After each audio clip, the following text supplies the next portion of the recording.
Okay, good evening, everyone. Thank you for joining us today. My name is ROMILDAMOR. I'm sure some of you know me, some of you don't. I am the founder of ROMILDAMOR, and I'm really excited to welcome you here on this well, it's kind of sunny Saturday evening. Welcome to our second screening event of this year, quite different, virtual, based on intersectionality and the link to human trafficking. I'm really excited that you've all decided to join us today. And yeah, before we go into the screening itself, I'm just going to use 5 minutes to tell you a bit about ROMILDAMOR, what we do, our mission and our aim all round. So here we are. So ROMILDAMOR is a women's rights organisation that works to raise funds and awareness to support human trafficking survivors at post-trafficking stage. Our passion and mission is to break the barriers of injustice, and we do that by enabling human trafficking survivors to have opportunities to develop and secure their future. And I'll tell you a bit about how we do that going forward, but this is just who we are in a nutshell. We are a new organisation.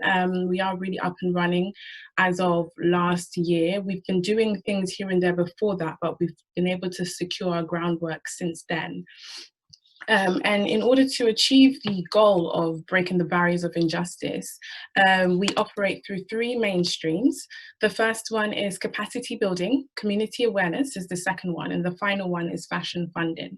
So capacity building links to what I was talking about earlier when I spoke about our vision and our aim to break the barriers of injustice and ensure that human trafficking survivors have a bright future. We work to do this by providing career development, academic development, legal support and therapy support opportunities to human trafficking survivors. So that is our aim, and it's something that we're working on doing.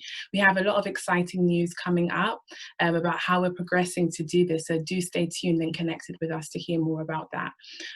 In terms of community awareness, that's basically what we're doing right now. It's raising awareness to local communities and through doing it online, global communities, because I know we've got people from all over the world connected with us this evening.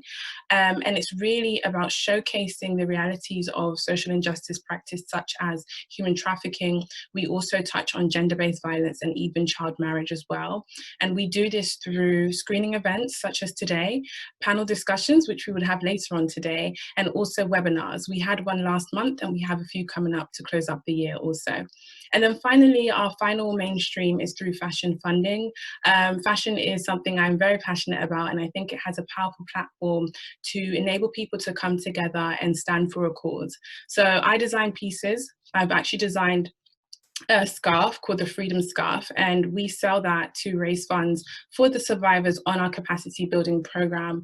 The funds will go towards supporting their career development needs, you know, helping them to get like the right attire for interviews or the right books and tuition fee costs for courses in college and in university as well. So do stay connected with us. Obviously further on after the event, you can go online on our Instagram, on our website and find out more, or you can always email us to discuss everything further.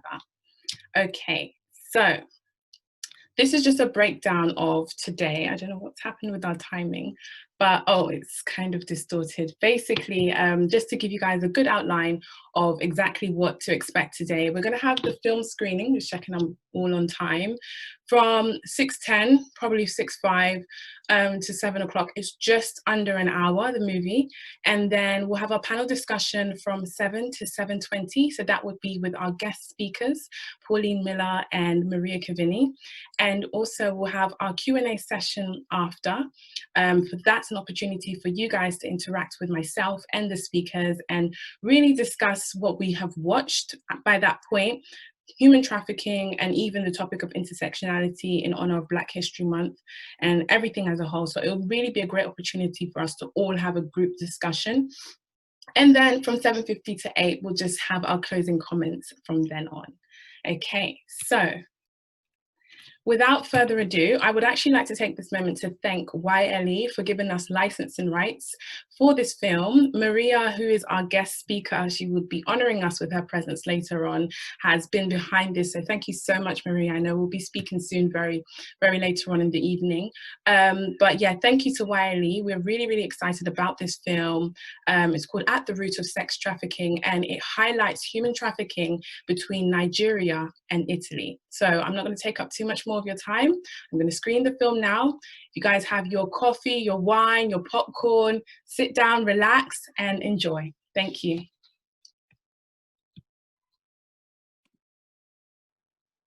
Okay, hello everyone.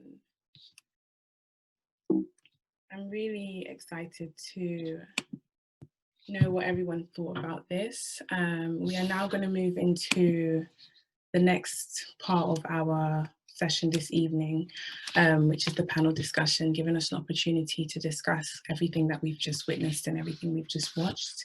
So I'm really excited to introduce our panel speakers for today. Obviously, you have me, the founder.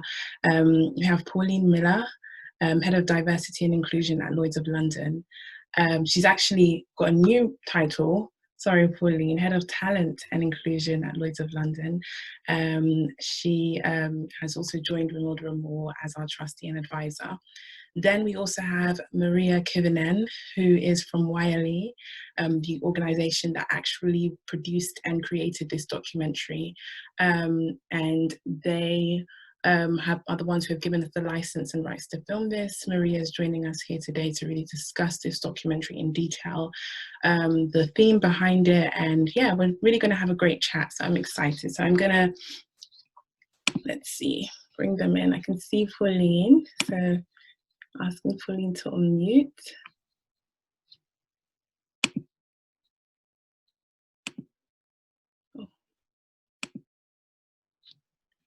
And also for Maria. Maria, is your camera on? Yes. Awesome. And hi, Pauline. Hello. Good evening, ladies. I'm really excited. Thank you so much for joining me and all of us actually this evening. I think we'll just start by having you both introduce yourselves. So, I mean, whoever wants to go first, Pauline, if you want to introduce yourself to the audience. So I'm Pauline Miller. I am Head of Talent Development and Inclusion at Lloyd's. That's Lloyd's of London, the insurance market. I'm also, as Romilda has mentioned, a trustee of ROMILDAMOR and also an advisory board member for Girl Up, which is the UN Foundation's movement to engage girls to really fight for global gender equality. Awesome, thank you, Pauline. And Maria? Hello, I'm Maria Kivinen. I work as a sales executive at YLE, the Finnish broadcasting company, representing our all genres, so documentaries, but also drama and kids programs worldwide. And I'm really happy to see that our titles really raise discussions worldwide, and that's, I feel, is the really core of my job, is to spread our documentary makers, our all talents works about the really crucial issues that should be discussed worldwide to really, so I'm really delighted to be here. Thank you. Pleasure to have you, Maria. Thank you so much. Awesome. Okay, we're going to jump right into our panel discussion. I have some questions for both of you, and how it will work, everyone, is I'm going to ask Maria and Pauline some questions, then we'll go into a question and answer session, giving you guys the opportunity to ask them some questions as well, and we can all just engage in a really in-depth discussion, which is exciting. So I'll start with Pauline. Pauline, as a talent and inclusion expert, could you give us a brief outline of the meaning of intersectionality and what it is that links that to human trafficking? Yeah, sure. I love being described as an expert. It always feels Great. but that puts you on the spot. So it's a very simple explanation.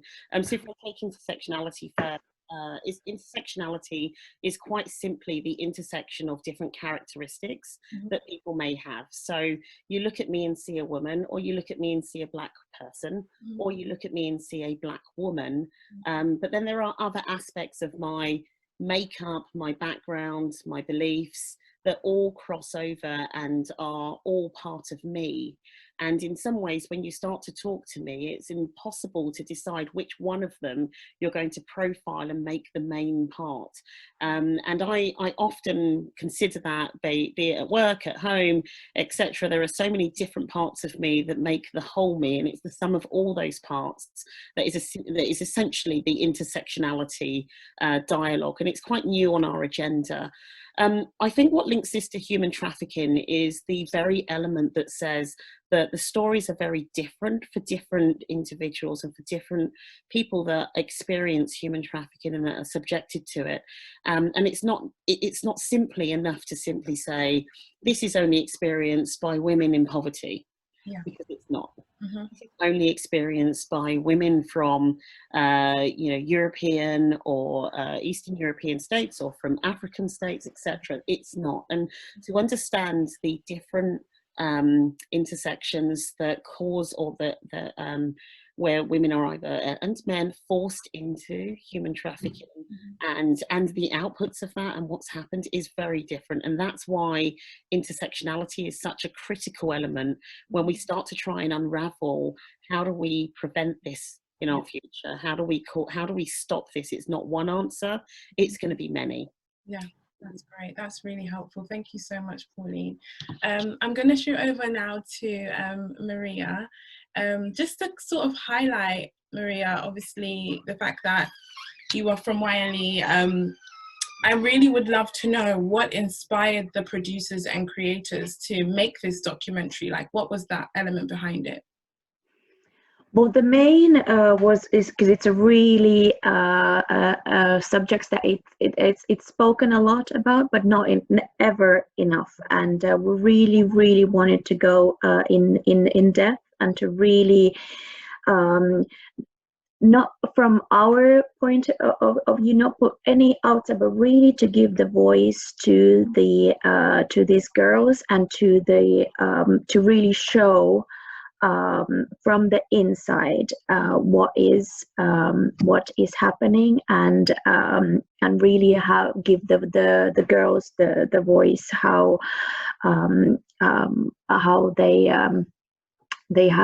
they're in this really horrible situation, and really to have the audience then to really react to it and really do something about it. So that was the main, is to really give these girls the voice. Was that what inspired to make this documentary? I love that. I think that is so critical when it comes to practices of social injustice, especially being on the charity side. When you're trying to work and support these people, it's to allow their voices to be heard. There's no way, as much as I am so passionate about the practice of human trafficking, I, for example, have never been trafficked, so I can't speak as much for a victim as they can speak for themselves. And so I think that is really, really important and powerful inspiration that you guys have taken from. And I would definitely say that you were able to achieve that because you had a lot of interviews, and you had, you know, the trafficked victims narrating what they were experiencing. So I think that's awesome. Yeah, thank you for that, Maria. It's great. Thank you. It's really a pleasure, and thank you for showing this documentary and creating this discussion on it. Oh, definitely. Okay, I'm going to shoot back. Before you go to the next question, like, the only thing I would add, I think, which is really so powerful with the way that this documentary was filmed, is how it helps to break down the stereotypes that people have. It was so passionate, and you know, for whatever stereotype you may have had, and we all have them, it's just so important to break it down. It was just brilliant in that way. How do you feel it was broken down? Like, would you say, if you look at the stereotypes and how that was sort of dissected?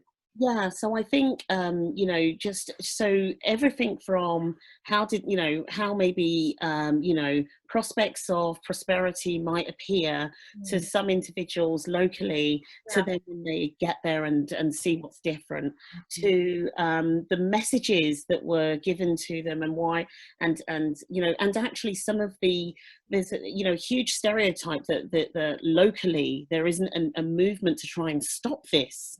And actually there is Mhm. efforts to try and prevent this from happening, and that's a stereotype that people, you know, who don't care or who don't have a passion to prevent this from happening, that they suddenly think, well, if their government doesn't do anything about it, why should we?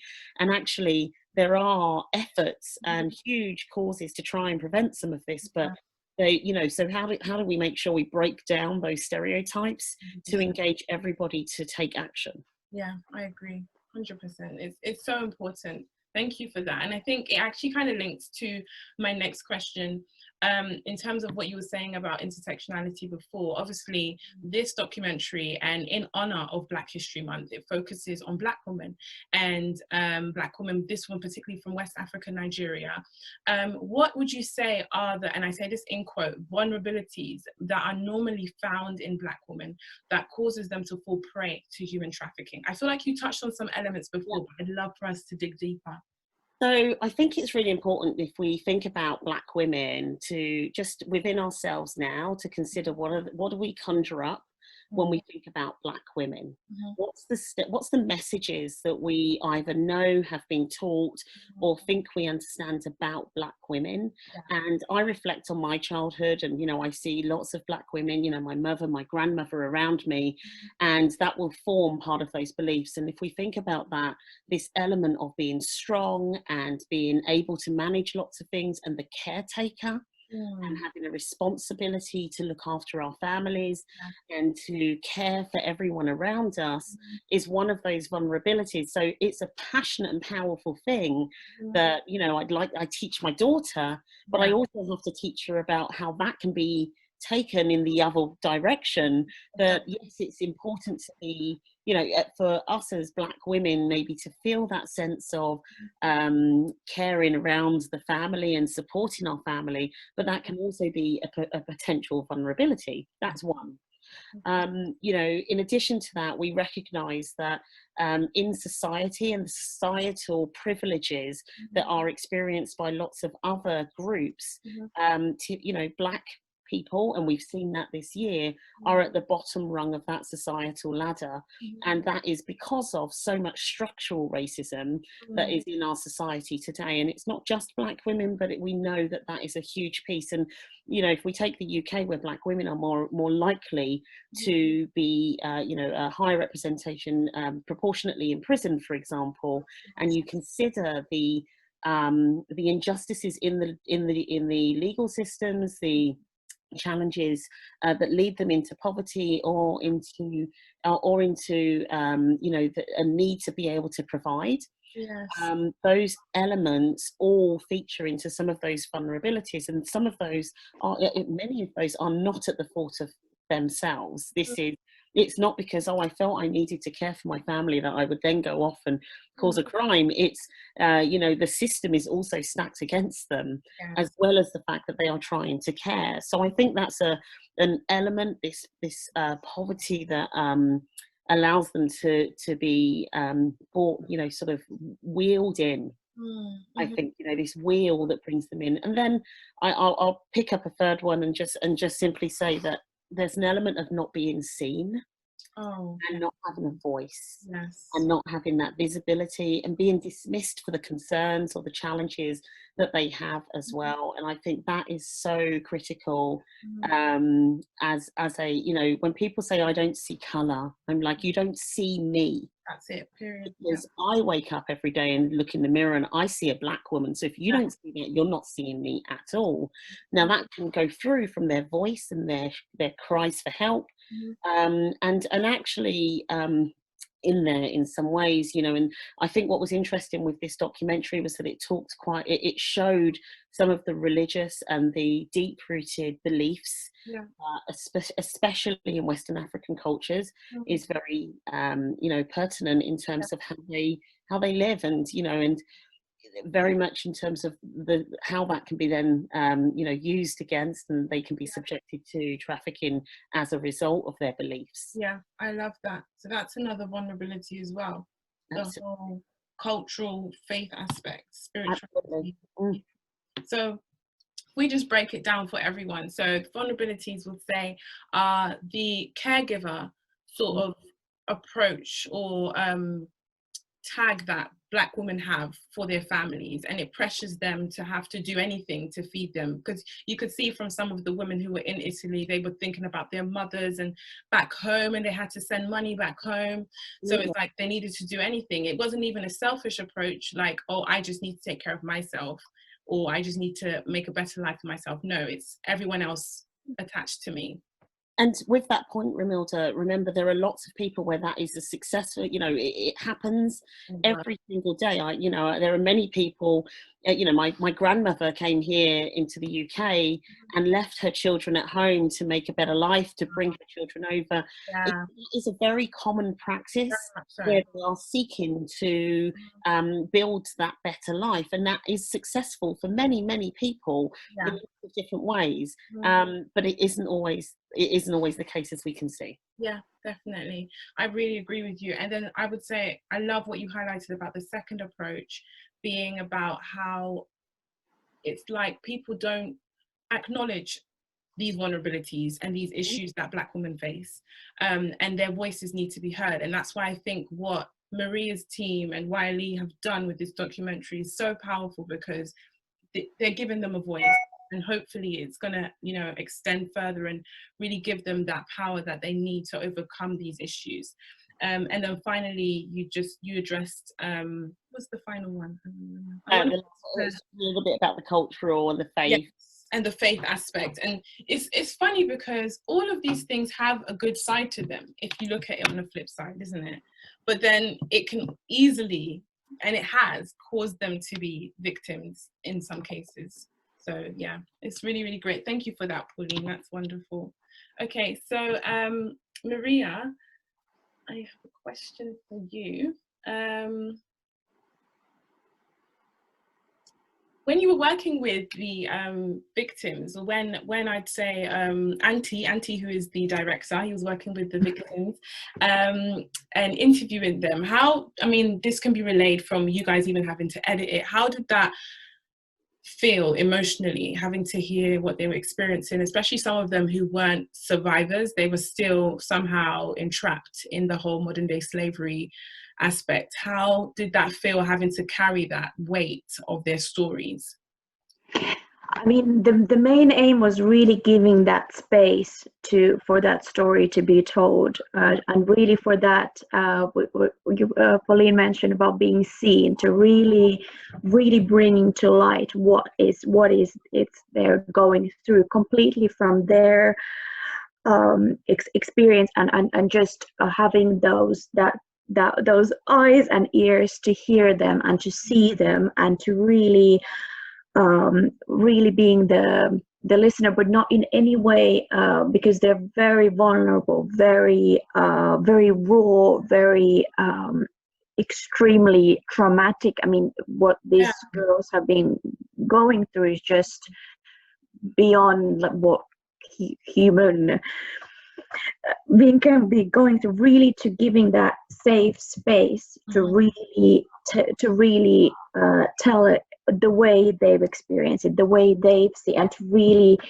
bringing that to like what is happening, and their perspective to really be heard and seen. And there was also when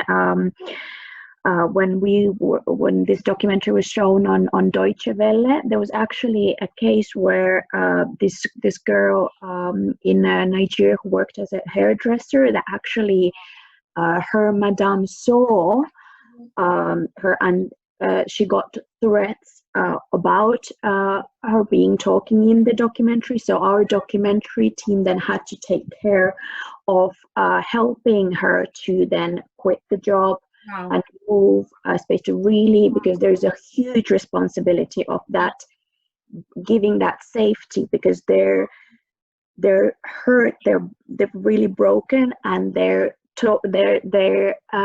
bringing that to light in that vulnerable space, and we are not just broadcasting it in Finland, but it will be broadcasted also in Italy on Sky Italia and on Deutsche Welle, and through that worldwide, and also on YouTube, because it's such an important issue to bring light to. So we're really having that, to giving that safe space, and also having that responsibility to really then giving that security, that when it's brought to light, not just in that safe space, but actually in that very vulnerable space, and also where these people that will be seeing, and there could be these, as there was already that case of threat, to really protect them after.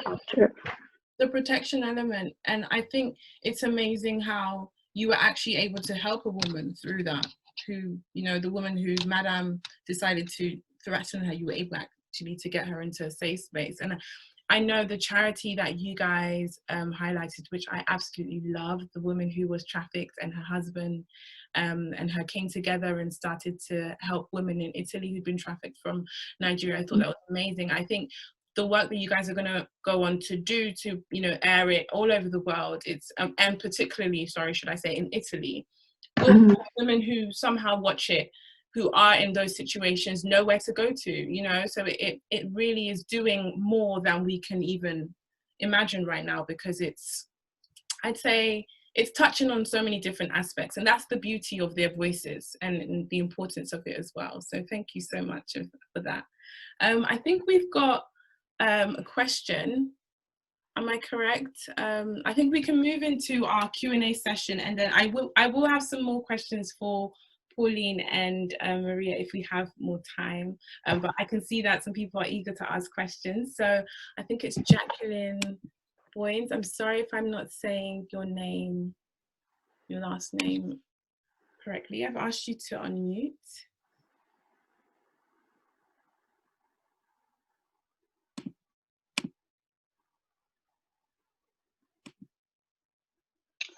Hello, Jacqueline. Hi. Yeah, hello. Thank you so much. I'd like to direct my question to Maria. Okay. Okay.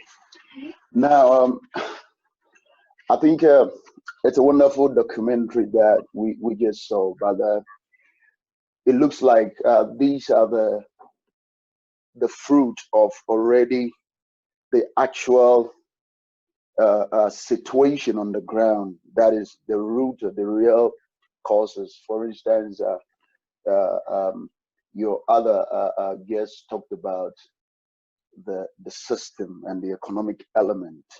Okay, know that Africa has been destabilized by mostly European influence. So on the other hand, there need to be a twofold agenda to tackle both ways. We know many European organized financial firms, they assist politicians from Africa to siphon money to Europe. And so you look at the Delta, where oil has been mined since 1960, I stand to be corrected, and you look at the situation there, it tells you that it's not just about the economic elements, but also we need to also deal in the European spectrum. We need to come up with structures, measure things that will you know, fight some of these causes that invite the how do I call it, the human trafficking. So my question to Maria is that, have you thought on, you know, going towards that direction, going towards that approach? Because every day is like we are in Africa and we have people documenting our stories and trying to be a voice to the unvoiced and trying to be saviors. But then we also want to know, how are you going towards that direction? Because it has to be two ways. Thank you. Thank you, Jacqueline. I completely agree that we are. My name is Moses. My name is Moses. I'm Moses. Your screen name is Jacqueline. All right, I'm Moses. Oh, thank you, Moses. Thank you. Absolutely. I absolutely agree that we have a huge responsibility here in Europe to really do everything we can, because it's there of course is very, which is very sad, that there is the reason why the trafficking is happening is that and they're bringing them to Europe is because as you mentioned, the economic aspect is that there are the unfortunate clients, and there is absolutely very important of working in both ways. That it's actually here we need to really address that, how we can really what can we do to help to stop from here. Yeah.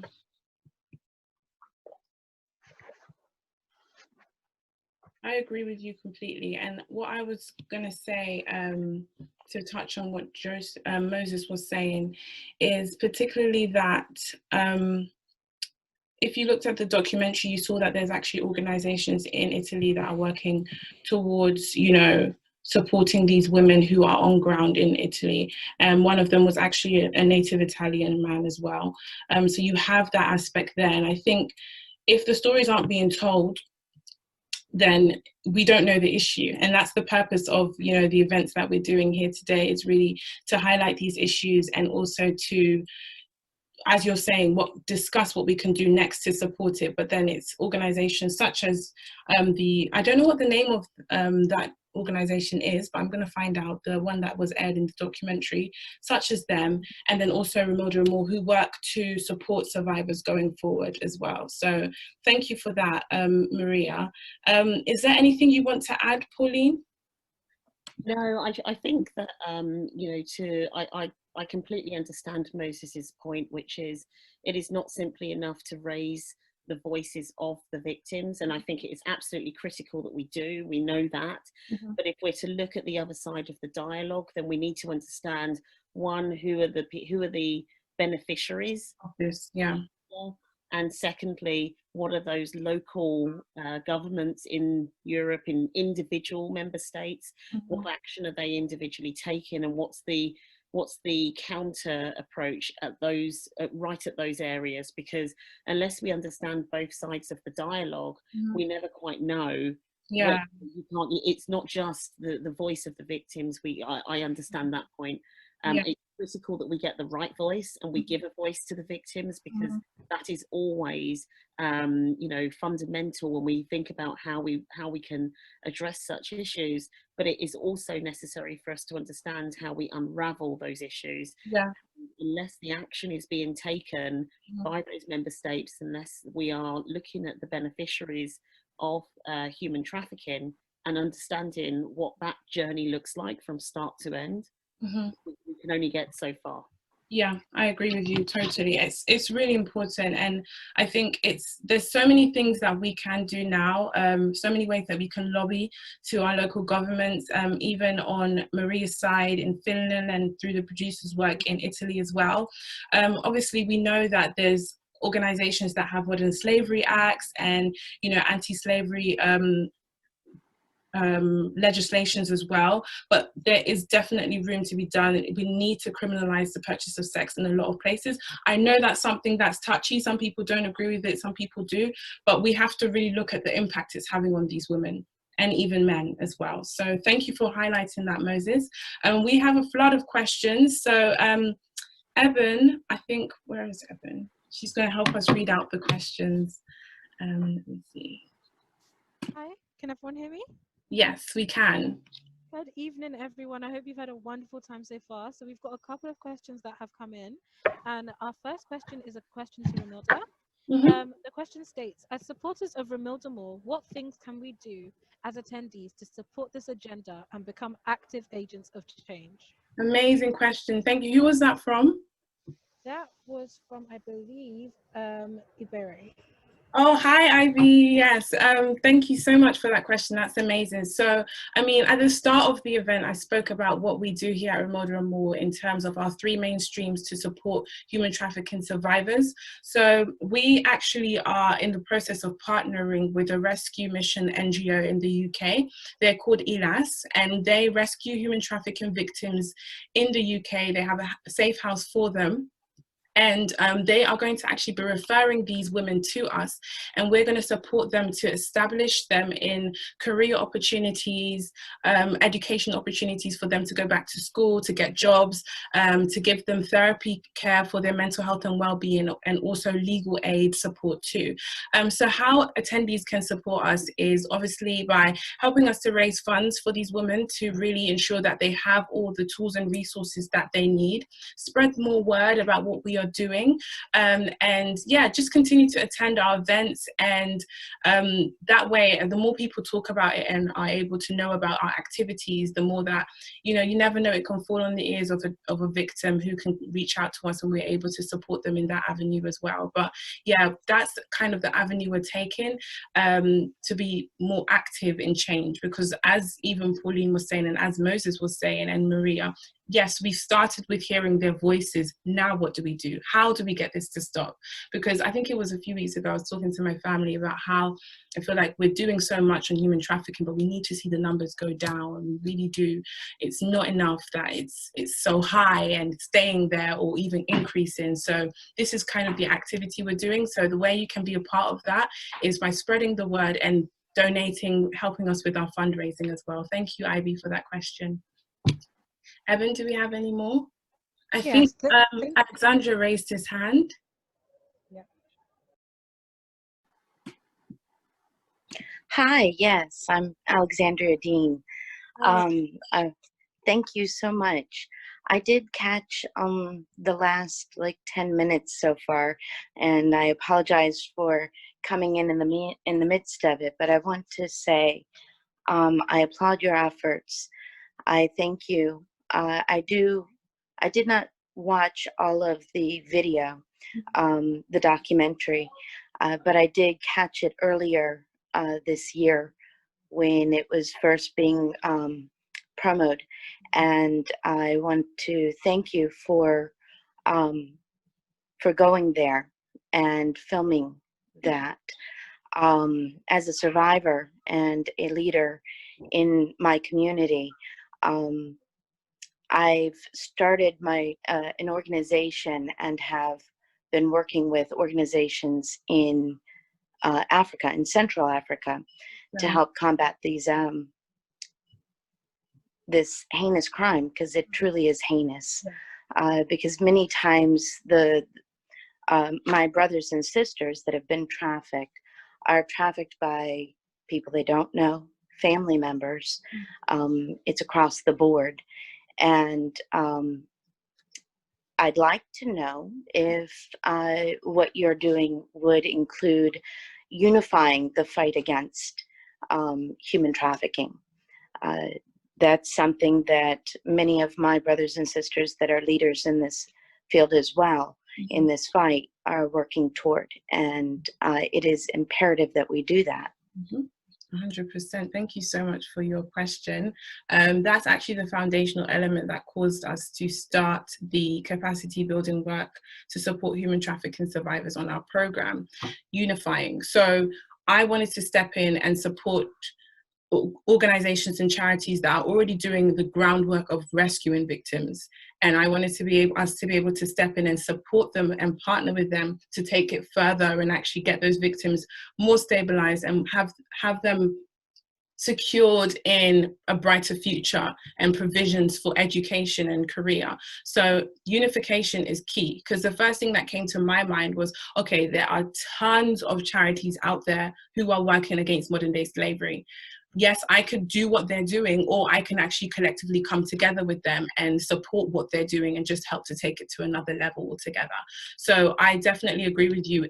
That's the only way we can really achieve something, if we all, you know, collaborate and partner together. So I really would love to hear more about what you do, Alexandra. So, I mean, we'll leave our email in the PowerPoint presentation at the end. So if you could drop us a line, or I'll be happy to email you too. You can drop it in and one of the girls will pick it up, and we can discuss how we could potentially work together, because I think it's incredible. Your story sounds amazing. So thank you for that.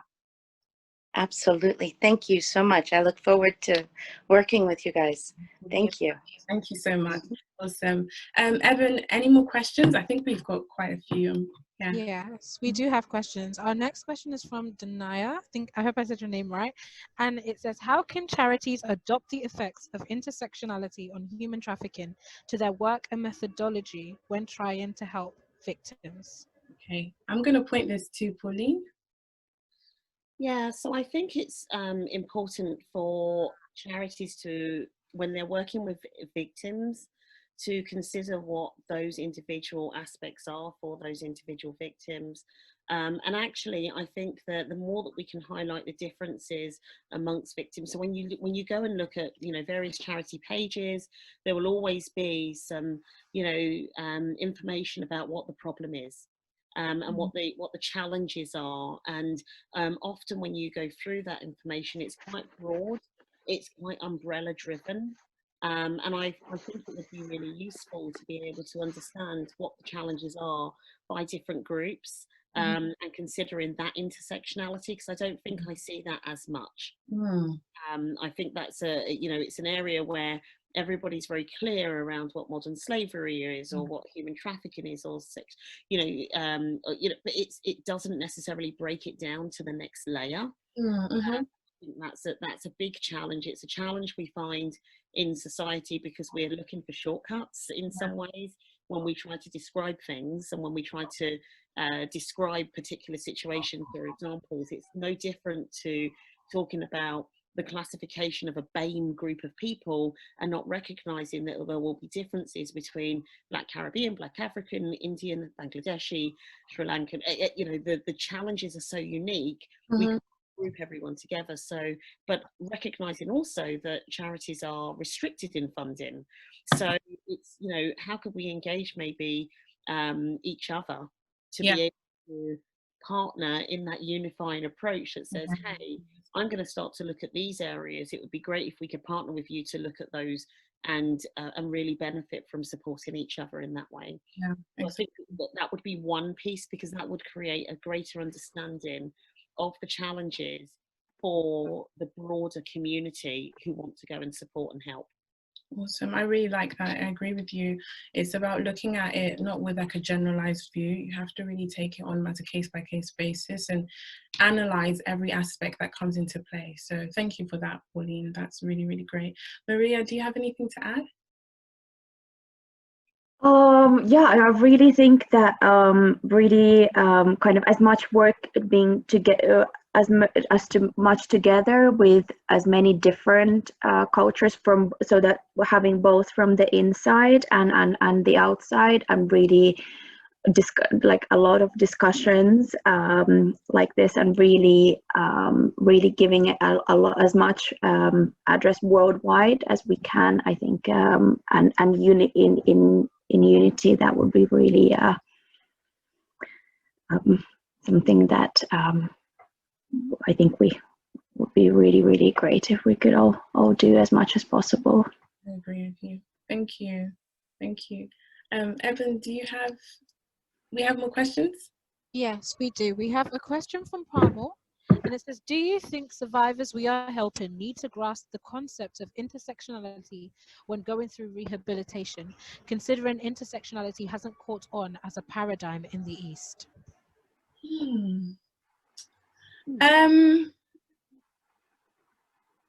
The survivors themselves, I think they do, but I don't think I think the people who are helping them need to, because that's the way we can help them the best. Telling them that, oh, you're part of this intersectionality group, it might actually have a counter effect in a negative sense, as opposed to something that's beneficial. Pauline, you're smiling. I want you to speak. I know I'm in an intersectional, like I know who I am. So if I know the whole of who I am, I guess sort of having me grasp the concept isn't going to make any different to the challenges that I'm facing. So if I'm facing an issue as a Black female single mother, then that will be the issue I'm facing. It's very real to me as an individual. So I think that for survivors, their own state, that their starting point, the bit that grounds them as a whole, they are very aware of that. It's very rich, and so it's how they are able to share their story, and the person listening on the other end, be that an organisation, an individual, or a state, understands that what they are saying is from their unique perspective. Yes. So I think you've captured it exactly on, is what I would have said as well, which is that we have to listen to what they're saying, and listen to the lens that, and address it and agree with the lens that they are talking from. That gives us the view of their perspective. Try to jump, and not then try to group it all together. Never. It's a dangerous thing to do. And even like with the work that we're going to be doing with ROMILDAMOR, it's something I always say to the team. Every woman who's referred to us, we take them on a case-by-case basis as an individual. We're not going to look at it on a global scale. No, this is quote-unquote Amy. This is quote-unquote Dami. This is her story. This is how we help her according to her needs, because you can't treat them the same. Their stories are different. Their intersectionality group is completely different, and you can really be at risk if you group and generalize them. So thank you for that, Pauline. Eben? Hi, so our next question is from Hao Cheng, and it says, in the documentary, it is proposed that sex purchase should be banned to protect these disenfranchised women. On the other side, the sex trafficking organizations inside were trying to hide from the police. The legal enforcement, trying to hide from the police and the legal enforcement by sending prostitutes to dangerous places. The question is, what could be done to address this problem as well?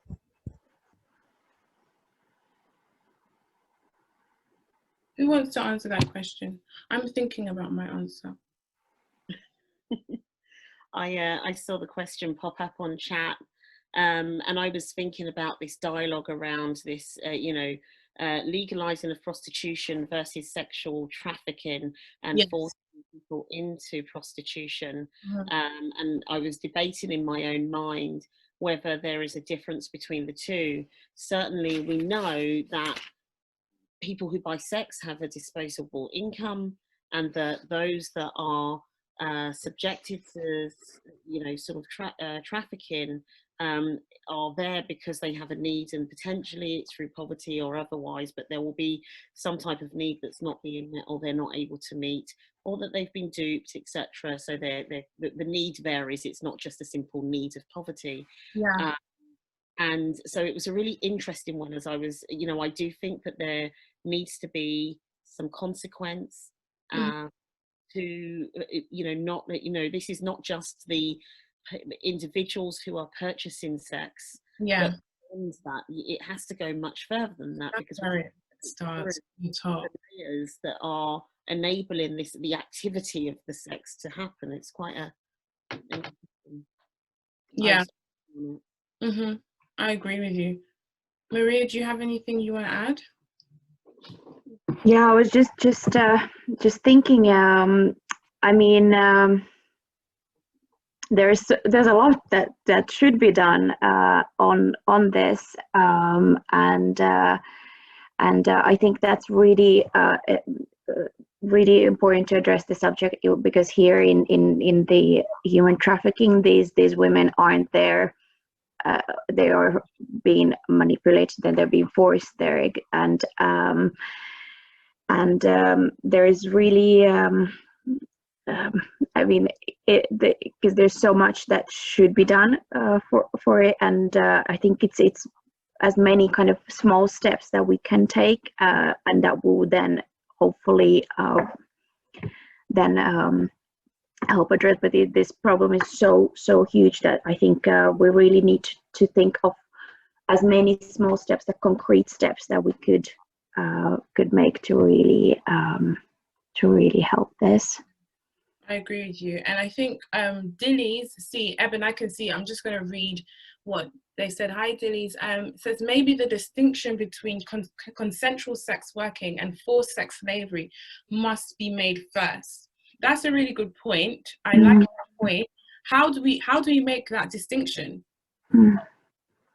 Because one issue, and I've looked into this, and when I've researched sex trafficking and prostitution in New York, the registered cases of sex trafficking victims is so low because pimps are making the women go out there and say that they're consensually sex workers. And some of them are being imprisoned because they've found themselves in really bad situations, but they don't speak out and say they've been trafficked. They say that they're working, because also it's the fear of the lashback that they'll get from the pimps. Even in this documentary, women were talking about the harsh beatings and treatments that they've faced. Some have run away, some haven't been able to. So how do we actually distinctify that? Because a woman can tell you she's consensually a sex worker, but how do we believe her? I think that's where I'm kind of toying with it. I like what you've raised, Dillies. I mean, if anyone wants to add to it, but that's really where my mind is going. It would be great if we could clearly do it and there's no risk to any woman, but how do we ensure we do that? What do you think? I think that's a really good point, Romilda, because there's, we know that the data, there is nowhere near enough data to understand the extent of modern slavery, human trafficking, etc. And so we get that there's not enough data, and actually you're right in terms of consensual sex working, having known individuals that are consensual sex workers, but the reality of why they're there is not because that's what they wanted. The starting point, it's through poverty and through other other means that's forced them to be there for their families. And so it's a really challenging point. And it's a real challenge, because actually if it's fear of violence or retaliation, or perhaps there's an element of potentially, as we know, addiction and reliance on addiction, drugs, etc. That plays a huge element in terms of how individuals then are unable to break free, because the consensual would suggest that you can leave. Yes. And this is the case for everyone. So maybe that's even a way to distinctify it as well. I wanted to add something. Hi, sorry, it's Ivy here, because this is a really interesting conversation. And I remember in London, there was an app that was created to report, I think it was legally employed car washers. So there are different pockets of car washing businesses all over London, but loads of the workers are actually illegally employed, and they don't have the right shoes and the right workwear to actually be delivering that role. And I think those apps are very much centered around the idea of community.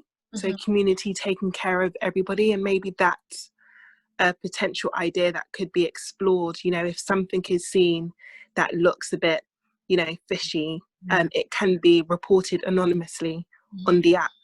That way no one is kind of pulling themselves out there or risking the danger of themselves, but also they're potentially saving the life of someone else. So I'm not sure how much technology is used in these spaces, but there's definitely loads of different sources of technology that you can use to responsibly build an app that secures individuals, looks after them, and also reports endangered individuals around the whole world. So yeah, that's great. Thank you so much for that, Ivy. I really appreciate it. I think the use of technology and artificial intelligence to combat these issues is so pivotal. There's an incredible software by Thorn. Ashton Kutcher, he's a celebrity actor, he's founded it, and they use it to combat child child sex trafficking online, and it's really working. He's spoken to Congress about it, and I would really love to know what app that is, Ivy, if you could share it with us. But I think it's another way that can help to distinctify or enable people to safely report issues about, you know, sex trafficking that may be posed as consensual but is not on the underlying factor. So thank you so much for that point, Ivy. That's really helpful. Okay, we have some comments. We are okay, we're fine on time. We have like 2-3 minutes. Alexandra's raised her hand again, so I'm gonna put it on mute. Thank you. I was just going to make a comment on the last point made about decriminalizing and the sex work. I spoke in Washington, D.C. a year ago when that went before the courts in Washington, D.C. Well, before the government at that point. One of the points made was if you follow the money trail, the government literally becomes the trafficker at that point. In Nevada, it is legal in certain areas to have brothels, and that over the past 40 years has yielded the most trafficked industry area in the United States. Only less than 1% of people literally want to do sex work. It has statistically been shown. In that, you really discover the grooming process that occurs when someone begins to be trafficked, whether they're a child, an adult, or even being groomed to be a pimp or madam. So legalizing it, as they did in The Hague and the Netherlands, I have several friends, sisters that have been trafficked in those areas as well, in legal brothels. And it was actually John that got my one dear friend safe.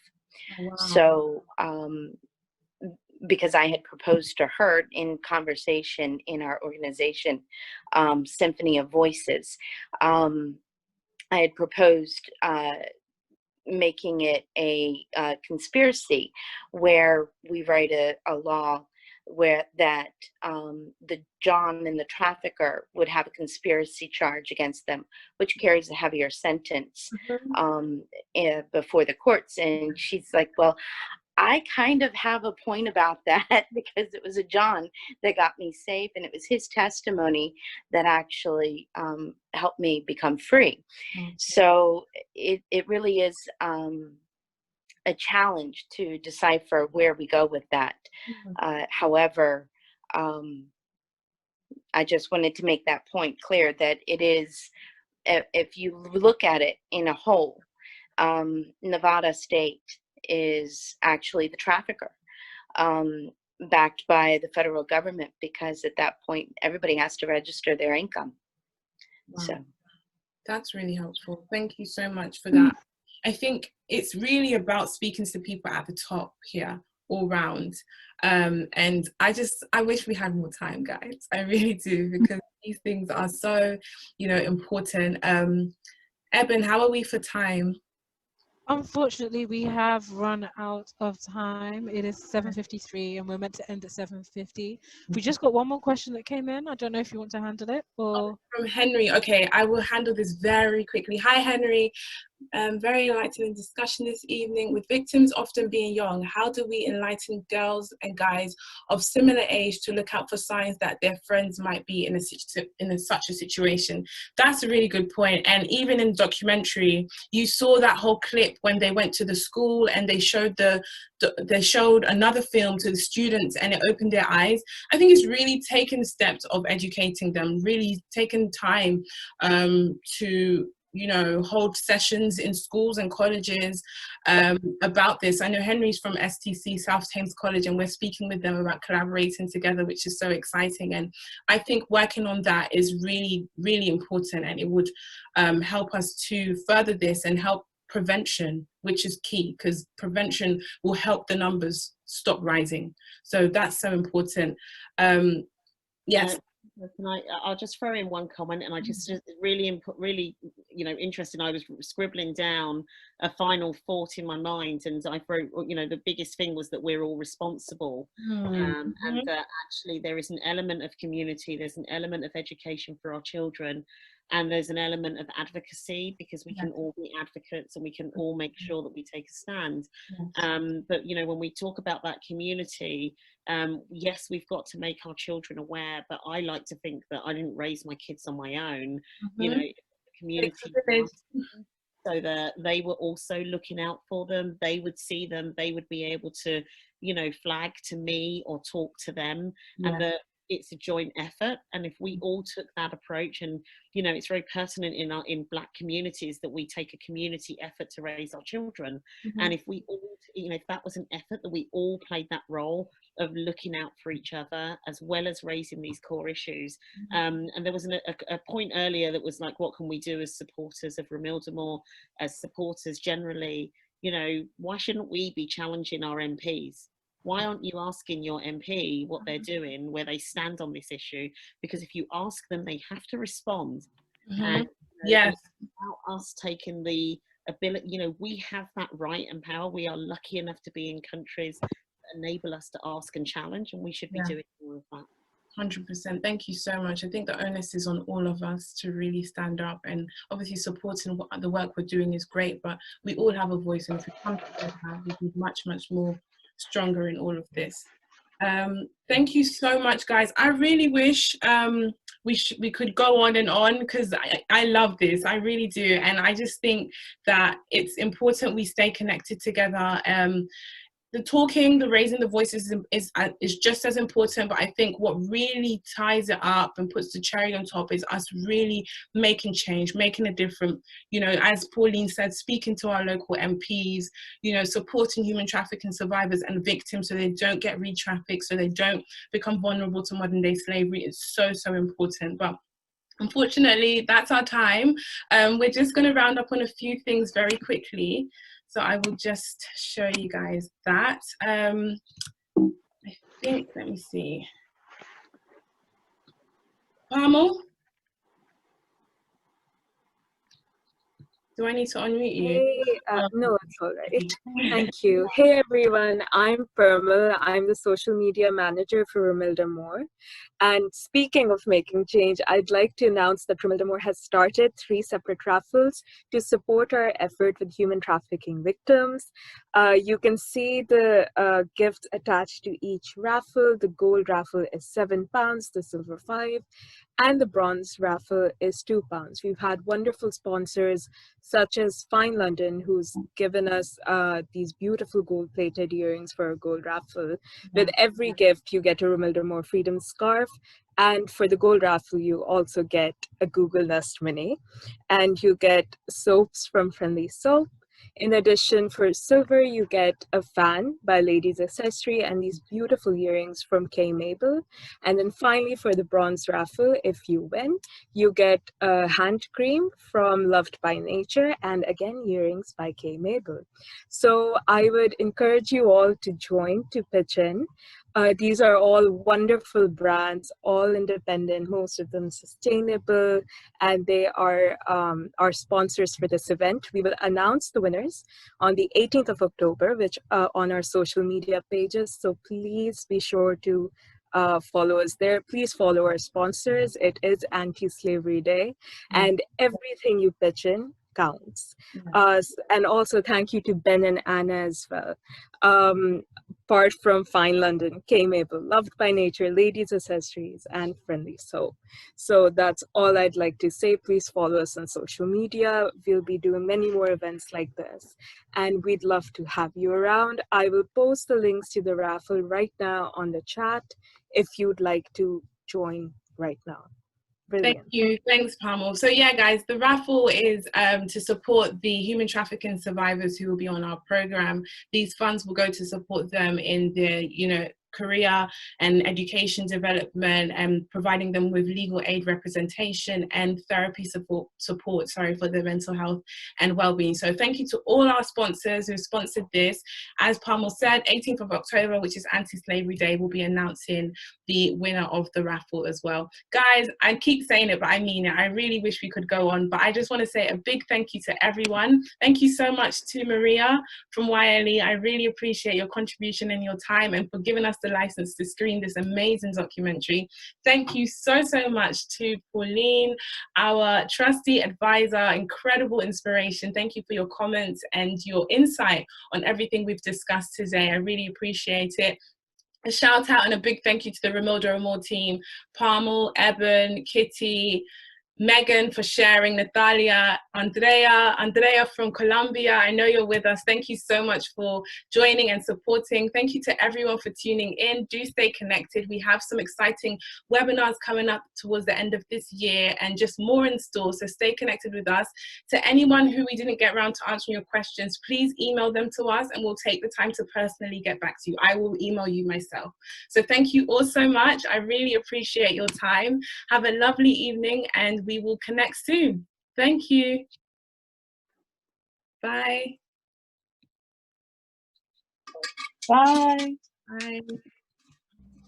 Bye. Thank you so much. Greetings from Bogota, Colombia to everyone. Thank you, Andrea. Thank you. Bye. Bye. Thank you. Thank you.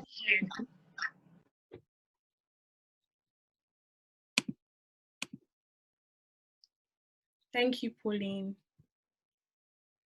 Oh, that was really good. Thank you so much. I really appreciate it. That was awesome. Yeah, that was great.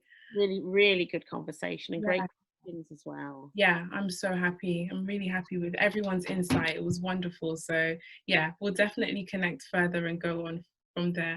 Hi, Evan. You have your mask on. I don't know where you should stop recording. Yeah. Oh yeah, we'll stop. Okay. Yeah. Where are you? I just need to know now because you've got the mask. She's got the mask on. And she changed her background. She was at uni.